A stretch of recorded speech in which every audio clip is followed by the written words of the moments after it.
ভেনেজুয়েলার president Nicolas Maduro বিতর্কিত president নির্বাচন নিয়ে জনগণের রোষের মধ্যেই সামাজিক যোগাযোগ মাধ্যম এক্স 10 দিনের জন্য নিষিদ্ধ ঘোষণা করেছেন। এই নিষেধাজ্ঞা দিয়ে মাদুরো এক্স প্ল্যাটফর্ম এবং এর মালিক ইলন মাস্কের সঙ্গে উত্তেজনা নতুন উচ্চতায় নিয়ে গেলেন বলেই মনে করা হচ্ছে। মাদুরো বলেন, ভেনেজুয়েলার টেলিযোগাযোগ নিয়ন্ত্রক সংস্থা কোনাটেলের উপস্থাপন করা একটি প্রস্তাবনায় তিনি সই করেছেন।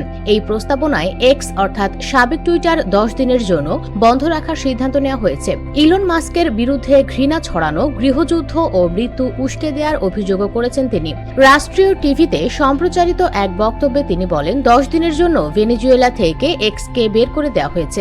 মাদুরো এবং মাস্ক প্রায় সামাজিক যোগাযোগ মাধ্যম এক্স নিয়ে পরস্পরকে দোষারোপ করছেন। প্রেসিডেন্ট মাদুরোকে গাধার সঙ্গেও তুলনা করেছেন ইলন মাস্ক। অন্যদিকে মাদুরো নির্বাচনের পরে বিক্ষোভ ও ভিন্নমত উস্কে দেওয়ার জন্য মাস্ককে দোষারোপ করেছেন।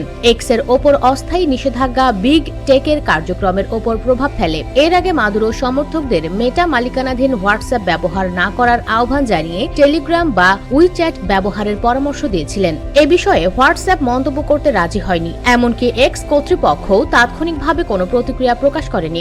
28 জুলাইয়ের প্রেসিডেন্ট নির্বাচনে প্রায় 51% ভোট পেয়ে মাদুরো প্রেসিডেন্ট হিসেবে নির্বাচিত হন। নির্বাচনের ফল ঘোষণার পরপরই দেশটির জনগণ বিক্ষোভে ফেটে পড়ে। মাদুরোকে নিয়ে বলা অভিযোগগুলো সামাজিক যোগাযোগ মাধ্যম এক্সে দ্রুত ছড়িয়ে পড়ে। US Bengal desk.